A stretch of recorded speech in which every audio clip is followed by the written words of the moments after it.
Okay, so we're just doing a quick video on the Easifit bike kit that I put on my bike sort of back end of last year. And obviously there's your motor and the battery with the controller built in at the bottom.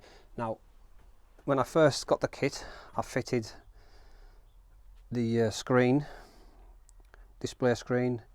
I had the thumb throttle, but I found that I didn't really need these. So I took everything off. You don't need them if you have a smartphone, and I'll show you in a minute the app on the smartphone which sort of makes these items obsolete in my mind. Right, so this is the app. Switch your battery on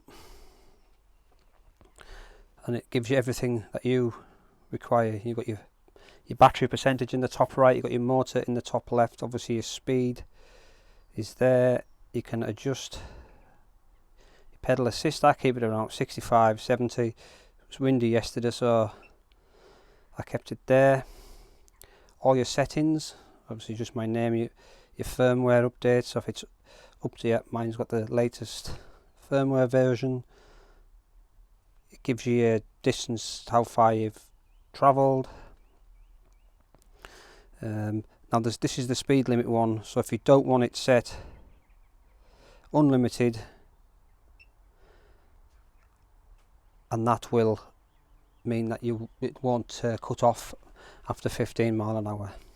You need to put in your bike weight, your rider weight, and you also need to set up the gyro angle right when you first get it. Basically you just hold the bike up on a level and set it to 0. It's easy enough to do, you'll see it. Yeah, and everything else, you've got your language. Make sure you set it to imperial if you want miles per hour. Put your wheel size in. You get a choice of different ones, your wheel size, your Bluetooth app version. So it's fairly self-explanatory, but yeah, I find that obviously you're connected to your Bluetooth. I knock the battery off and then you lose your Bluetooth. But as soon as you put your battery on, when you first connect, you will find it. And I just obviously named it my own. And I just keep it to manual. So as soon as I start pedaling, we get a pedal assist. Does away with having to use the throttle. In my opinion, I find that a lot easier. So yeah, it's just basically riding like a normal bike, but you just get that extra pedal assist, which, as I say, on a hill or on a windy day, makes a whole lot of difference. Yeah, so this is obviously your Bluetooth controller and with your thumb grip, but it's not massively big, but it just sort of cluttered my handlebars up, and I wanted to keep it sort of minimalist. So yeah, I took it off because you can either use it via Bluetooth or via Bluetooth on your mobile phone, connected via Bluetooth through the app, and I find that a lot easier than that. Yeah, I think I had mine on here. I had to move this across on here because you needed to be able to use the thumb controller. It's not a big deal, but it's just personal choice. But it definitely, gives it a clutter-free look. I mean, obviously I put the light on because it's still dark nights and I use it to commute to work on.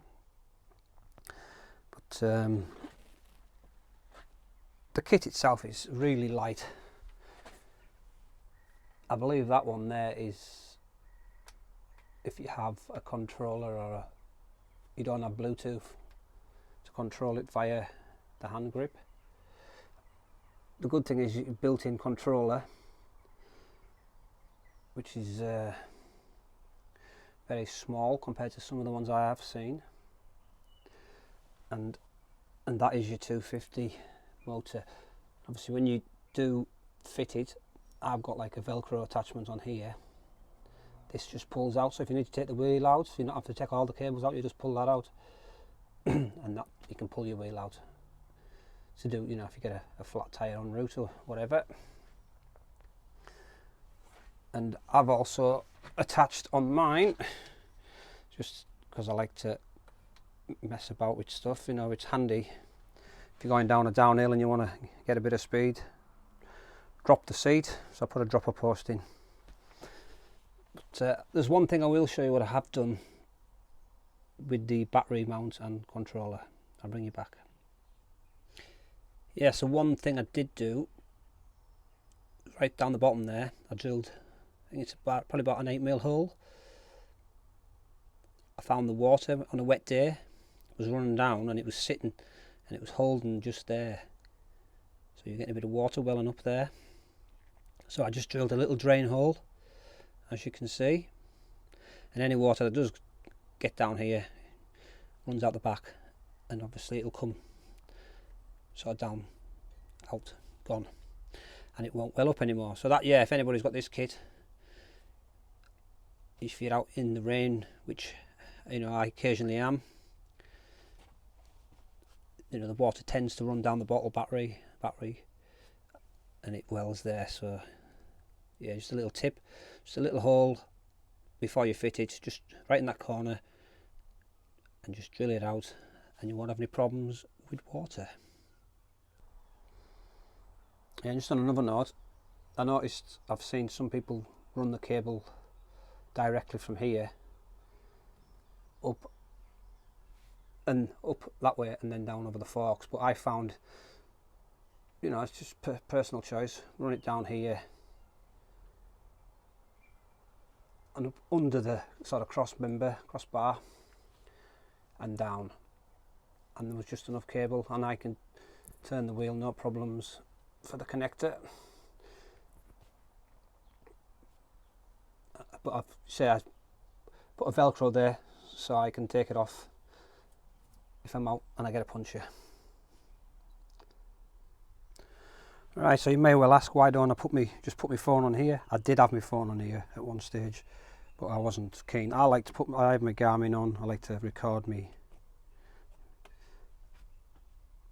own, so it was just too much clutter. So basically I have this bag on the front. I keep my sunglasses in.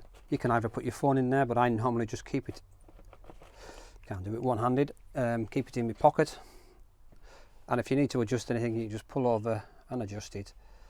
But yeah, I just treat this basically as a bike, push bike, pedal away, but you just get that little bit of assistance, you know, and I find that little assistance just makes a lot of difference, especially on a windy day. You will find the difference on a windy day, but you know, it is only a 250 motor, so do not expect, you know, that you're going to be able just to pedal, or even if you still use the thumb throttle and it's going to bring you up hills, you will need to pedal still. But you know, it's just that having that assist, which I find makes just that difference. So as you can see, it's not the only bike that I have. I've got a full sus cube mountain bike. I've got a Cannondale, which is like more my off-road gravel type bike, which I do a bit of bike camping on. And then I've got my proper road bike. I've had that a good few years, but that just gets used in the good weather. So that one gets used quite a bit. That was my daily commute to work, but this is the one of choice at the moment.